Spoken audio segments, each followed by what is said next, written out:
Ya, mengartikan pertanyaannya gak bisa jadi ahli. Ya, repot ini, parah ini. Agak sopan Mas Roy. Parah, bukan gak sopan. Saya berhak loh. Kenapa Anda itu digunakan sebagai ahli?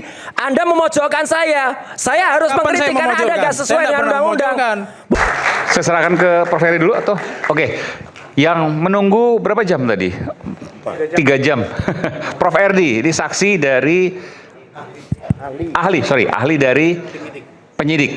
Oke, silakan Prof. Erdi. Terima kasih Mas Aiman. Dari perdebatan tadi, saya kira kita, makanya saya tidak berkeinginan untuk interupsi, karena menurut saya itu kemana-mana ya. Padahal kita judulnya kan fokus pada masalah ijazah atau yang lain. Ya, oke. Tapi sebelum terkait ijazah, saya kira persoalan ini yang sudah lama sekali kita persoalkan, yang jadi persoalan sebetulnya bukan masalah palsu atau tidak palsu dulu. Itu yang nomor 2 sebetulnya. Yang pertama itu sebenarnya adalah terkait dengan pencemaran nama baik. Jadi banyak orang yang Bentar. Kalau pencemaran nama baik ya nggak bisa ditentukan kalau tidak ada palsu atau tidak palsu. Ya, tunggu dulu. Oke, gimana maksud logikanya? Jadi gini, yang dilaporkan atau diadukan oleh Pak Jokowi adalah pencemaran nama baik atau fitnah. Oke. Kalau Dari dalam ijazah. pencemaran nama baik itu pasal 310 KUHP lama dan pasal 433 KUHP baru. Ini menyatakan bahwa barang siapa atau setiap orang menuduhkan orang melakukan sesuatu dengan maksud untuk diketahui umum. Jadi yang dicela di situ adalah mengumumkan sesuatu yang dituduhkan itu.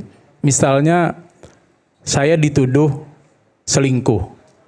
Walaupun benar saya selingkuh, tapi ketika orang itu tidak punya hak, dia tidak punya kepentingan untuk menuding selingkuh. Menuding saya selingkuh, bukan menuding, mengumumkan kepada publik. Oke. Jadi letak ketercelaannya itu Maka adalah termasuk pencemaran nama baik. ya itu pencemaran nama baik. Oh, jadi gini. Oke, saya ngerti. Ya. Jadi apakah ijazahnya asli atau palsu? Katakanlah memang benar asli. Ya? Benar palsu. Katakanlah memang benar palsu. Ya, lalu Mas Roy itu teriak salah. soal palsu. Ya. Tapi Mas Roy nggak punya kepentingan untuk meneriakan bahwa itu palsu, maka itu masuk pencemaran nama baik. Iya. Oke. Nah itu, Memang itu gini. palsu ijazahnya mau ngapain lah? Tunggu dulu Mas Roy. 99,9%. Saya 3 jam nunggu Mas Roy. Oke. Saya Jadi sekali lagi ini menarik ya. Kalau memang ijazahnya benar palsu, lalu Mas Roy menuding, Mas Roy dan kawan-kawan ya, menuding palsu, tapi tidak punya kepentingan apapun, maka itu masuk pasal pencemaran nama baik. Menurut Anda Dan begitu? ancaman pidananya hanya 9 bulan. Tapi tenang dulu Mas Roy. Ada pasal 310 ayat 3 yang menyatakan bahwa kalau tuduhan itu, pengumuman itu dilakukan untuk kepentingan umum atau membela diri, nah itu dianggap bukan penghinaan. Nah yang harus dibuktikan, sejak awal saya buat berbagai video YouTube, silakan aja buktikan bahwa ini untuk kepentingan umum, bahwa ini untuk membela diri. Kalau untuk membela diri sepertinya ya tidak lah ya. Tapi kalau untuk kepentingan umum ini bisa diperdebatkan. Dan teman-teman yang jadi ahli, saya tidak usah sebut nama, dari ahli yang meringankan dari Mas Roy Suryo, itu diskusi juga sama saya. Dan kesimpulan kita sebetulnya dari sisi yang bisa untuk meringankan salah satunya adalah itu. Kalau memang ingin pendapat ahli yang meringankan dalam kaitan dengan pencemaran nama baik atau penghinaan. Nah lalu di pasal 311-nya atau pasal 434-nya KUHP baru itu dinyatakan bahwa jika si penuduh tidak dapat membuktikan, diwajibkan untuk membuktikan tuduhannya, tetapi dia tidak dapat membuktikan, maka itu termasuk sebagai delik fitnah. Nah jadi ketika tidak bisa membuktikan, kalau memang bisa dibuktikan, misalnya nih, sekarang Mas Roy dan kawan-kawan bisa membuktikan bahwa ijazah Pak Jokowi palsu. Itu tak masuk di pasal fitnah, tapi masuk ke pasal pencemaran nama baik tadi. Karena nggak punya kepentingan, dianggap katakanlah begitu ya. Ya, kalau tidak bisa membuktikan, maka ini afirmatif komit probatio. Siapa yang mendalilkan harus membuktikan. Dalam hal ini bukan masalah apa, karena di dalam pasal 311 itu seperti itu. Saya baca, kalau enggak kita baca sama-sama. Barang siapa yang menuduhkan tidak dapat membuktikan, diwajibkan untuk membuktikan, tetapi dia tidak dapat membuktikan, maka dia dianggap sebagai delik fitnah. Nah itu pasal 311. Jadi kalau memang membuktikan ini sekarang sebetulnya itu bukan tugas penyidik sebetulnya untuk membuktikan. Tapi oke lah, kita saling membuktikan. Mas Roy dan kawan membuktikan bahwa ijazahnya palsu. Lalu penyidik membuktikan sebaliknya bahwa ternyata ijazahnya tidak palsu. Nah, kita kan di dalam hukum ini kan ada proses. Tui juristen, tri mendengar. Setiap dua orang sarjana hukum akan menghasilkan 3 pendapat. Nah, biasa, ini kita berdebat biasa. Perdebatan di kalangan hukum ini biasa, apalagi kita sesama orang hukum. Nah, cuma Mas Roy sama Bang Rismon yang bukan orang hukum ya. Nah, tetapi itu akan menjadi kualifikasi kita melihat sebagai perspektif lain ya, sesuatu yang apakah jadi saksi, apakah jadi ahli. Nah, ini kan salah satu alat bukti. Karena nanti ini yang akan dipertimbangkan oleh hakim untuk menilai sampai pada kesimpulan berdasarkan prinsip negatif wetelik. Berdasarkan keyakinan dengan didukung minimal 2 alat bukti. Nah, alat buktinya apa? Ya, alat bukti tidak harus saksi. Nah, itu bisa saja alat bukti itu keterangan ahli, bisa saja surat. Sekarang kan bahkan di dalam KUHP baru lebih banyak lagi, ada barang bukti, ada alat bukti elektronik, itu menjadi alat bukti. Nah, kemudian terkait dengan pasal 32 dan 35, dari tadi diperdebatkan tentang bahwa Pak Jokowi tidak punya legal standing. Nah, ini yang mungkin kalau kita tanya AI, Pak, kemarin ada yang komentar di YouTube saya, katanya kalau Anda percaya bahwa keterangan ahli itu lebih memiliki kekuatan, alat bukti elektronik lebih memiliki kekuatan pembuktian daripada saksi, karena saya di persidangan kan menyatakan saksi itu di zaman sekarang itu bisa saja lupa, bisa saja bohong, bisa saja tertekan. Tapi kalau alat bukti elektronik kan dia tidak bisa bohong. Tapi kalau AI itu tidak bisa dipercaya sepenuhnya juga. Karena kan bisa saja dia juga salah. Saya tanya AI, apa itu legal standing dalam hukum pidana? Dijawabnya, salah jawabannya. Padahal di dalam hukum pidana kita tidak pernah mengenal istilah legal standing kecuali dalam delik aduan. Dalam pasal 32, pasal 35 Undang-Undang ITE, itu kan unsurnya orang lain.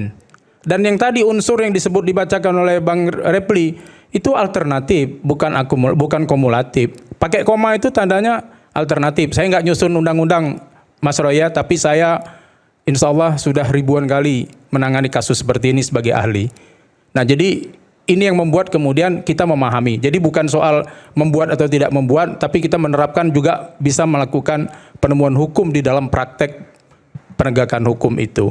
Nah, lalu karena ini bukan delik aduan, jadi tidak masalah ini punya Jokowi, mau punya Dian Sandi, mau punya saya Erdianto Effendi, ya nggak masalah. Karena itu tidak menuntut, tidak mewajibkan orang yang berkepentingan untuk membuat laporan atau pengaduan di prosesnya suatu tindak pidana itu dapat diperoleh melalui pertama laporan atau pengaduan, ketiga diketahui sendiri oleh penyidik, yang ketiga adalah tertangkap tangan. Jadi kira-kira yang dapat saya komentari itu pada malam ini. Terima kasih. Assalamualaikum. Sebentar Mas Eman, ini penting karena tadi langsung menyebut saya. Prof, Anda tadi mengatakan mengaku tidak menyusun undang-undang ITE, betul? Ya, tapi kemudian banyak bersaksi. Tapi saya mendengar dengan telinga saya sendiri. Saya melihat dengan mata kepala saya sendiri. Dalam sidang pra-peradilan, Prof ditanya oleh kuasa hukum saya. Ya, Prof menjawab, saya tidak mengerti undang-undang ITE. Saya ini ahli dalam hukum pidana. Yang benar yang mana ini? Kalau Anda sudah sering menjadi ahli apa? Kalau kemudian nggak bisa menjawab undang-undang ITE? Saya menghormati Mas Roy ya. Iya. Saya jawab ya. Boleh jawab? Loh, harus dijawab karena jadi ini Prof mengatakan dua yang ditanyakan itu terkait dengan apa itu analog. Saya tidak tahu analog. Yang ditanya itu kalau misalnya unsur, jangan gitu Bang Gapur. Kita kan sama-sama lah. Saya ditanya analog kemarin, apa itu analog? Serius saya tidak tahu. Saya akademisi, Mas Roy. Loh, iya. Tahu, saya tidak tahu. Betul. Kalau Mas Roy mau tanya saya sesuatu, saya jawab. Tapi kalau ditanya, saya kan bukan ahli ITE. Saya ahli pidana, ahli hukum acara pidana. Dan dihadirkan, jangankan masalah ITE, masalah perdata aja saya nggak bisa jawab. Bukan saya nggak tahu. Gini, bisa Bro, kok kita baca. ini tapi penting. saya kok dihadirkan kemarin adalah sebagai ahli hukum pidana, bukan ahli ITE. Karena pertanyaan itu sudah sangat teknis kemarin. Bang Repli nanya sudah sangat teknis dan saya nggak berani jawab. Prof, Anda tahu kan kemarin tuh praper dalam pasal 32 Undang-Undang ITE. Lah Anda hadir tidak mengerti Undang-Undang ITE, terus gimana itu? Saya tidak bilang saya tidak ngerti Undang-Undang ITE. Saya bukan ahli ITE, saya bilang. Betul. Sekarang pasal 5 ayat 1 Undang-Undang ITE bunyinya ada apa Prof? Ya enggak hafal saya. Saya Nah bukan ujian. sudah, berarti ngapain Prof bersaksi sebagai ahli ITE kalau ahli Undang-Undang ITE? Yang Ini bilang publik saya bisa ahli ITE menilai, siapa? gitu loh. Yang bilang saya ahli ITE siapa? Loh bukan, Prof tadi mengatakan saya berulang kali jadi saksi di dalam. Jadi ahli pidana Mas Roy. Loh, Mas Roy sabarlah makanya. sedikit. Kita nih harus sama-sama saling menghormati Maksudnya lah. bukan ahli IT, Saya bukan tapi ahli paham IT. undang-undang Ahli IT ITE. itu Bang Rismon, Bang Iya. Mas Roy. Iya. Saya ahli Tapi hukum paham. pidana. Gini, Paham Mas undang-undang Aiman, ITE. Mas Aiman, bentar. Ya sudah saya Prof enggak mau bisa nanggapi. bedain Ya IT dengan ITE enggak? Ya suka Mas Roy lah, saya enggak mau nanggapi. Lah Ini udah, perdebatan dia enggak nggak bisa penting. bedain IT itu information technology. Ya saya enggak mau ITE itu nanggapi. informasi Semua dan saya kira transaksi elektronik. semua Jadi ini nggak audiens, berkualifikasi jadi semua ahli. pemirsa mengetahui. Ngapain juga. Siapa Iya, yang lebih semua sabar, pemirsa siapa yang tidak, saya mengetahui. enggak nanggapi. Udah jelas. Saya kembalikan, Mas Aiman. Parah Saya- ini, saya ahli dong. ini. Udah, Mas Aiman sebentar. Bang Erha, karena Saya di nama saya sini tadi loh. disebut, nama saya tadi disebut ya. Sedikit, Nama nanti tadi ke saya Bung disebut, Refli ya. nama saya tadi disebut oleh profesor yang pada saat itu kami periksa sebagai ahli. Gini, meskipun rasio desidendi atau dasar pertimbangan hukum yang digunakan oleh hakim pra-peradilan tidak mempertimbangkan keterangan dari ahli, baik yang kami hadirkan maupun juga yang dihadirkan oleh Polda Metro Jaya, termasuk juga dari alat bukti saksi yang kami hadirkan sama sekali tidak dipertimbangkan, ya. Tapi kita menghormati putusan pra-peradilan. Mungkin saya mau mengklarifikasi bahwa pada saat kami bertanya atau memeriksa ahli, saya bertanyanya adalah pada apa itu dokumen elektronik. Jadi bukan analog yang saya tanyakan ya. Mohon profesor, mohon izin. Saya menghargai profesor. Dia lupa Tapi yang saya tanyakan adalah dokumen elektronik. Pakai ini. Ya. Dan ahli mengatakan bahwa langsung aja, saya Prof. bukan ahli Ketika undang-undang ditanya ITE. informasi dari saya jawab. Ya. Ketika analog segala macam saya enggak tahu lagi. Enggak seperti itu. Bisa diputar kembali sama, kok rekamannya kita- kok. kita Bisa dengar diputar kok. kembali rekamannya kok. Dokumen Oke, elektronik silakan. saya Gini Mas sebut Aiman, dengan telinga saya sendiri. kenapa saya bertanya itu kepada ahli?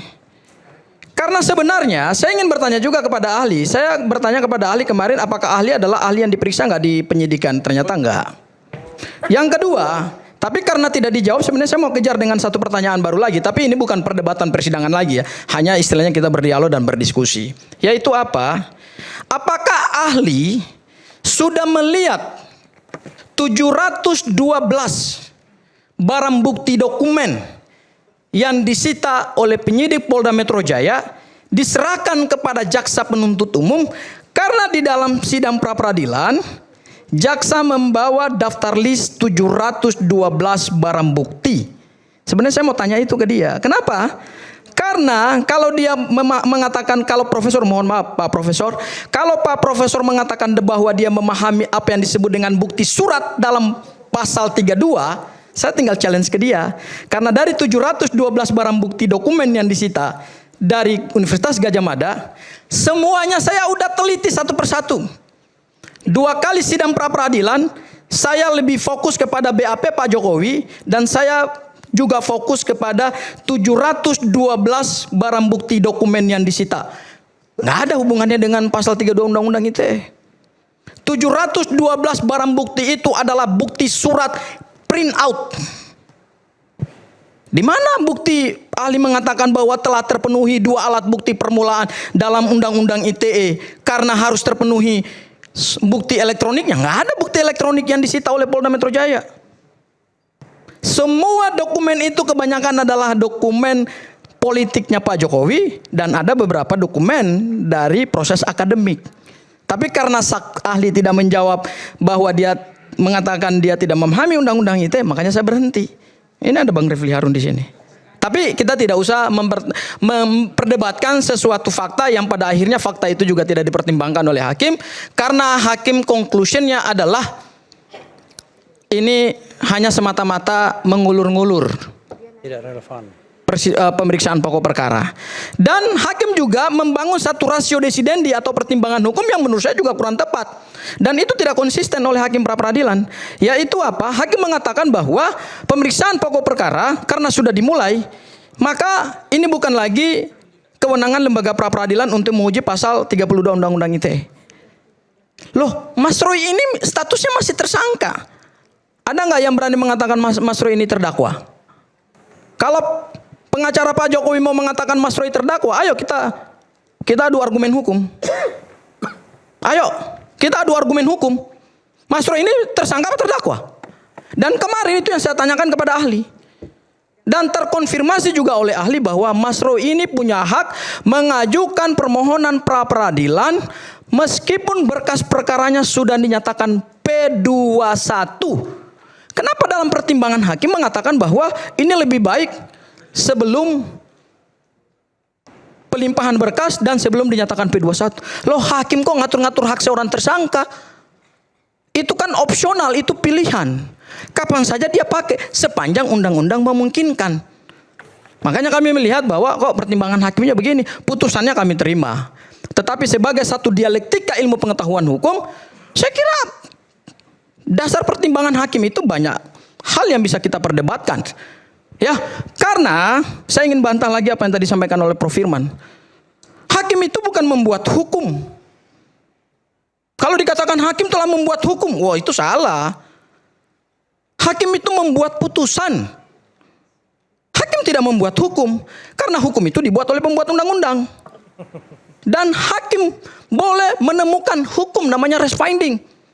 Hanya dua yang boleh dilakukan hakim di Indonesia, yaitu membuat putusan dan res finding atau menemukan hukum. Tapi hakim tidak boleh membuat hukum.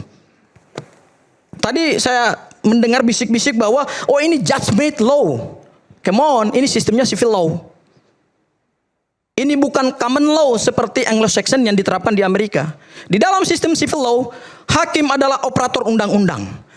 Ketika kaidahnya tidak jelas, hakim boleh menggunakan kewenangannya untuk menemukan hukum, tapi tidak boleh membuat hukum baru. Ini bukan common law. Seperti yang tadi disebut, ada judge made law. Oh itu come on, itu belajarnya dalam sistem common law. Anglo-Saxon yang berlaku di Amerika. Kita adalah civil law, Eropa kontinental. Doktrinnya jelas. Hakim tidak boleh membuat hukum. Hakim hanya operator undang-undang. Dan ketika hakim diminta untuk memeriksa dan memutus suatu perkara, hukumnya masih samar-samar, hakim boleh menemukan hukum. Namanya res finding. Makasih Mas Aiman. Oke. Nah, Saya tambahkan boleh nggak? Saya mau bertanya. nanti sebenarnya. Nah, setelah ini saya. Gak apa-apa, sekalian aja deh. Saya mau bertanya dulu pada Prof. Prof, Jangan bertanya dong. halo. Saya mau bertanya. Seandainya ada orang merubah KTP elektroniknya Refli Harun. Mengubah KTP elektroniknya Bung Refli, oke. Di pasal ini hubungan 432. Iya, oke. Apakah saya punya legal standing untuk melapor? Silakan, langsung, Prof. Ya, selagi bukan delik aduan, siapapun bisa Bukan, pasal 32. Kan saya jawab, Pak. Bapak tanya, saya jawab. Ada orang Ya, sudah, saya jawab. merubah Itu jawaban saya. informasi elektronik KTP. Apakah punya hak untuk melaporkan gitu? Punya, Ya kan? punya. Saya, Karena itu bukan delik saya aduan. nggak kenal sama beliau. Apakah saya punya legal standing melaporkan beliau? Selagi bukan delik aduan, siapapun boleh melaporkan, Pak. Maksudnya? Tadi katanya nggak boleh. Lah, kan Bapak tanya boleh melapor. Cek saya tidak kenal dengan beliau. Iya. Ada orang merubah KTP elektronik beliau. Iya. Kan Bapak melapor. Terus saya yang nggak kenal ini melapor. Ah. Saya punya legal standing nggak untuk melapor? Iya. Punya. Punya legal standing. Jawab punya tadi. Tanpa Karena diminta, tanpa dapat kuasa dari punya. beliau, Menurut- tanpa diminta oleh beliau. Iya. Prof. Ya Erdi sudah, kalau punya. pemahamannya seperti itu, terima kasih. Satu lagi Prof. Saya Satu lagi, sebentar Mas. Ini ada yang belum selesai. Di pasal 5 ayat 1, Prof, saya bacakan. Ya, saya hafal karena saya penyusunnya. Ya, semua dokumen dan data elektronik itu menjadi alat bukti hukum yang sah di Indonesia. Nah, tadi Mas Gafur menyebutkan dari 712 itu hanya print out. Print out itu alat bukti hukum yang sah nggak dalam Undang-Undang ITE, Prof? Jawab, Prof. Jadi gini, kalau print out itu alat bukti yang sah atau tidak, ya alat bukti. Kenapa? Karena itu adalah proses produk yang dikeluarkan melalui proses verbal. Salah, Prof. Itu fotokopi. Mas Roy tidak bisa menyalahkan. Bisa. Itu Saya fotokopi. dalam naskah Bisa gitu. akademiknya, Kita dalam naskah berdiskusi, akademiknya, Mas Roy. print out Nggak itu tidak saling bisa. menyalahkan. Mas Roy tidak sependapat dengan saya, silakan. Enggak apa-apa, makanya saya mengatakan Tidak tidak bisa begitu. nyalahkan orang, saya bisa juga menyalahkan Mas Roy. Oh silakan, tapi pendapat Salah Prof itu ini gitu tidak sesuai dengan hakikat Undang-Undang Ya, ITE. silakan. Dalam Undang-Undang Selalu ITE, dianggap- supaya semua tahu, dianggap fotokopi. pendapatnya Prof ini salah. Print out dianggap Karena fotokopi. Print out dan fotokopi itu tidak bisa. Karena apa? Itu harus bisa diakses. Makanya hakim dalam Print out pra-peradilan itu- kemarin melakukan Bentar, akses. Hasil proses Bentar, Bro. verbal. Itu ada di mana? Di klausul apa? Undang-Undang ITE di pasal 5 ayat 1 di dalam naskah akademiknya. Jadi tidak bisa hanya menggunakan print out dan fotokopi, Mas. Itu harus bisa diakses lagi. Di sidang harus bisa diakses. Diakses maksudnya misalnya kalau asli. Iya, kalau asli misalnya itu bisa diakses. Makanya hakim kemarin Pak Iketut Darmawan itu mengakses Twitternya Dian Sandi X-nya. Dan beliau benar mengaksesnya dari komputernya PN Jakarta Selatan supaya itu bisa benar. Oh, berarti beliau itu tidak hanya terima fotokopi. Jadi kalau keterangan kayak gini membedakan alat bukti elektronik dan tidak saja nggak bisa, ya repot kualitas ahli kayak gini ini. Udah. Silakan Mas, silakan Saya sampaikan pasalnya ya. silakan. Karena setiap orang kan berhak menilai orang lain. Saya Silakan. sampaikan Ya, pasalnya. udah, tapi kalau salah ya jangan. Bentar, Ya, saya punya penilaian juga tentang Mas Roy. Ya kan? nggak Tapi saya apa-apa, tak perlu memalukan, menyebutkan, kan? memalukan pemahaman Prof Ya, terhadap Mas Roy pun undang-undang ITE, memalukan malam memalukan. ini, Sebentar, motong-motong orang terus. Iya, memalukan Prof. Ini Prof yang memalukan. kita kalau gitu. Saya beritahukan di Undang-Undang ITE, Undang-Undang Nomor 11 Tahun 2008, itu pasal 6 yang menyatakan bahwa bukti itu harus dapat diakses. Ya.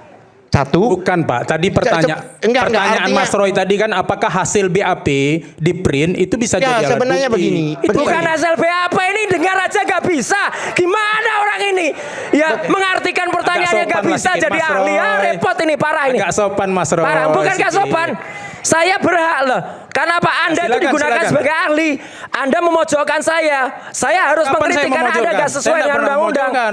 Saya nggak pernah memojokkan. Parah itu malah. Waduh, parah Silakan, pengetahuan kalau silakan. kayak gini nih. Parah Ya, ini. silakan. Coba perhatikan. Satu, pasal 6 ini exactly ya, harus bisa diakses. Kedua, secara menyeluruh. Ketiga, dapat dipertanggungjawabkan. Itu bunyinya. Yes. Apakah flash disk bisa diakses? Apakah screenshot bisa diakses? Ini mereka bukti-buktinya flash disk, Bentar. screenshot. Flash disk bisa diakses, bisa dong masuk USB. Tidak bisa akses kan harus pakai jaringan internet. Maksudnya gimana? Udah, harus pakai jaringan internet. Maksudnya gimana akses akses tuh? tuh? Akses maksudnya bisa dimasukkan ke dalam web Akses misalnya. internet. Nah. Ini undang-undang IT. Oke, enggak supaya paham semua. Bisa diakses tuh maksudnya seperti apa? Jadi Kalau begini. kemudian diupload ya bisa diakses. Bukan begitu. Maksudnya dalam undang-undang IT itu yang maksud diakses itu menggunakan jaringan. Yes. Jaringan internet. Oke. Seharusnya orang yang melapor itu pada waktu dia itu menemukan di laptopnya, ya laptopnya itu yang harus disita.